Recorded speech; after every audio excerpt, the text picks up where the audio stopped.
So today we are talking about fixing low selling products on Amazon. So selling smarter, not harder.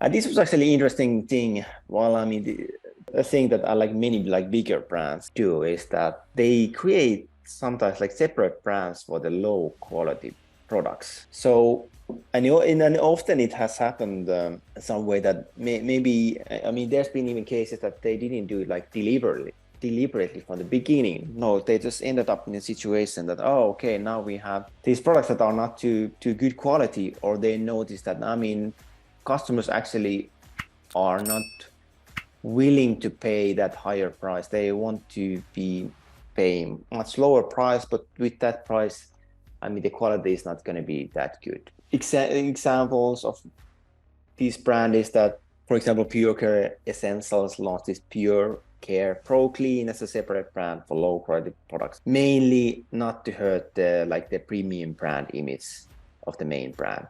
And one thing is also that being transparent about the low quality of low cost products. And sometimes it might happen that the products that we sell on Amazon, we notice that, oh, okay, I mean, maybe we didn't really do that good enough research before we launched it. And so maybe we notice that, okay, I mean, this product isn't that great quality as we thought, but oops, we have like 500 units. we have 1,000 units inside of Amazon already. So maybe we skip the quality inspections or something like that. Then one approach could be that, okay, well, let's get transparent about it.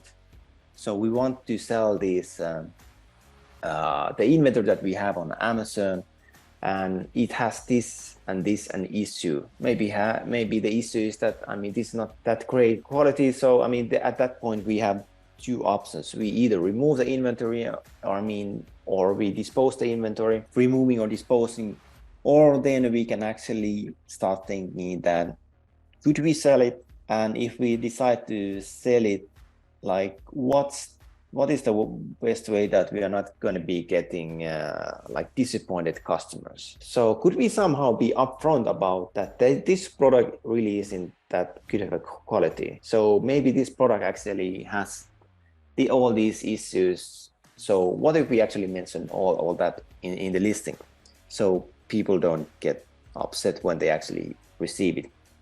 But here, I mean, of course, like people don't read. So it's not as easy to do clearly, but I mean, that would mean that we have to clearly like demonstrate it with images and so on. And for example, IKEA, I mean, they openly communicate this material used and offer like budget-friendly options for customers. And at least, I mean, the way that IKEA designs these products, that they start with the price. They start with that price, and then everything else goes around it, meaning that maybe they decide that, okay, we're going to do a table that is going to cost less than 100 bucks. Okay, well, I mean, with that kind of budget, it's not going to be very premium. It's actually not going to be premium at all. It's going to be cheap materials, and it's going to be having all these sorts of issues. But that's how they can actually, if they are transparent about it and like everything is built around the price, then I mean, if it's significantly lower than like other category of would be, then I mean, it can actually be like a viable choice. And probably nobody goes to, I mean, I know like IKEA has made some changes in also trying to offer more like premium products, but I don't think people go to IKEA to expect that, I'm going to be getting premium quality, premium experience and premium quality, because I mean, first of all, I mean, you need to assemble it on your own, and that's fine. That's not a problem. But I mean, the material that they often use is nice, especially for the lower cost products, that is not that good. So that's basically already like repositioning the product. But another way is to target new audience or address these unmet needs. And if we deliberately like represent the product as a cheap, low quality product, I mean, that's already kind of like targeting a new audience and addressing these unmet needs. But let's say that, okay, we really want to do a low budget product, and it's going to be for, let's say that people who don't have that much money to use, but they still need it. Like, okay, students often don't have a lot of deep pockets, so they're going to be needing to buy cheap price products. So maybe we could actually target these low budget students with low quality kits and tool set, where it's only about for practice and then lowering the price for them. Let's talk about also some of the mistakes to avoid. And when you are selling on Amazon, I mean, when we are sourcing products, when we are not creating products, I mean, if you have quality issues, I mean, that's always the most difficult issue to fix. So when you do the perfect product blueprint and when you like do the research, and like, let's say that you haven't launched the products yet, so you're just doing the research phase. So if you notice that, okay, all the competitors have this same quality issue, then, I mean, you have to be really careful when you're sourcing it, that you are not making the same mistake as all the competitors. Because let's say that there's a quality issue, then, I mean, that's going to be the most difficult issue to fix. So we don't want to have poor product quality, I mean, deliberately, because I mean, it can really harm it can harm the brand reputation, lead to dissatisfied customers, and then, I mean, we're going to be getting bombarded with one-star reviews, and it can kill all the sales, and I mean, even get our listing and even like the account shut down if we don't really take it seriously, right? I think everyone has already learned that, like, we need to take critical, like the critical feedback seriously, meaning that if you get one-star reviews, we need to really treat them seriously. But I mean, same thing is, I mean, we are already doing that inside of Amazon, but we should do that like outside of Amazon as well, meaning that, okay, if someone is complaining about our products, then I mean, we have to like take it seriously in that sense that, okay, I mean, are we able to fix the issue that like people are complaining and so on? I mean, only thing constant in the world is really change, meaning that, I mean, sales are going to go up, but they are not going to go when sales are going up. I mean, they are not going to do that like indefinitely. So eventually there will be this stagnation, maturation, and then decline. I mean, that's just, you know, the product life cycle. Nothing lasts forever, so we need to be prepared for that. I mean, expect that the trend will eventually going to decline. So that's one reason, like, why I always keep saying that, I mean, to be successful on Amazon, we have to be able to launch like multiple products, so we are not just like putting all eggs in one basket. But the thing is that we want to be able to launch the products with really like minimum budget and like really mitigating the risk, so we don't need to spend like $5,000 just to test out an idea, right? So yeah, I mean, it makes sense that we are stay updated with the industry trends and adopt the product offerings accordingly to stay relevant. Because if we don't do that, then, I mean, for sure we are going to be facing the decline. So another mistake is over expansion and lack of focus. Common mistake that Amazon sellers do. And I mean, we have also done this ourselves, meaning that, okay, we just launched too many products. So now we have way too many product listings, and we're not able to put the attention to every single product listing, meaning that some of them product listing are just going to die if nobody's actually taking care of them. I mean, that's the risk. So the more products we have, the more markets we have, the more product listings we have, and we don't want to, water the results or water output when we are like dealing with all of these. So let's talk about some brand examples as well. So North Face, so I mean they rapidly gained popularity among climbers and skiers, becoming the top premium brand for outdoor activities. I mean, no matter where you go, I mean, which country, I mean, you can find North Face. I mean, it doesn't matter if it's Europe, US, or I mean, in Asia. I mean, you see pretty much like all over the world.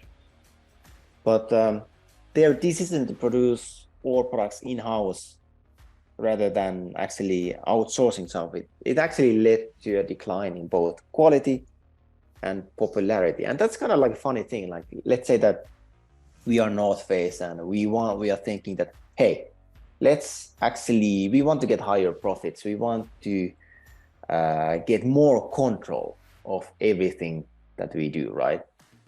I mean, makes sense.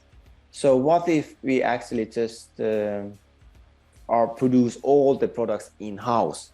Then we have 100% of the control, and then we are more likely to do better quality as well, right? I mean, it makes sense. So I can see it, like why they ended up in making this decision. So in the late 80s, they opened like a number of outlet stores to sell lower priced products, but they also created a separate brand called Terra to sell its lower quality products. So, but they were able to like turn things around. So, I mean, initially, like when they launched these products, I mean, the market, I mean, they started reaching a decline because, I mean, obviously, if the quality is getting lower and people start noticing are getting different experience than what they expected, I mean, it's going to be a problem, right? But they fix it by just creating this another brand that was like designed for these lower quality products, because a lot of times it's about expectation. And if someone is spending like several $100 for a backpack, I mean, they're going to be expecting that it should be certain quality, right? So it's all about like price is one of those main driving factors for expectation. Like if you buy a watch for, I don't know, $10, then you're probably not going to expect the watch to be really like high quality. But let's say that you pay at least, let's say that you pay $200 for a watch, then you have a certain expectation how it should function, and you also treat that the watch differently, that $200 watch differently than the $10 watch, right? So it's all about the expectation and what kind of experience the customers are expecting. So, I mean, Northwest was able to refocus on the core values of quality and performance and began to outsource some of the manufacturing to lower cost countries. Then the Vitamix. So who has a Vitamix actually? I think, yeah, we have a Vitamix as well. So it's kind of like this high-end blender. So in the early days, it really struggled to make sales. So the blenders were expensive and the company was not marketing them effectively. So that's when, I mean, they started doing this different educational content to really help customers understand the benefits of the products. Because, I mean, if you go out buying a blender, like if you have no experience in this field, I mean, first question would be that, why do I need to pay $600, $700 for a blender? I mean, that's just way too much for a blender. Why would I pay like close to $1,000 for a blender? I mean, that's crazy, right? I mean, there must be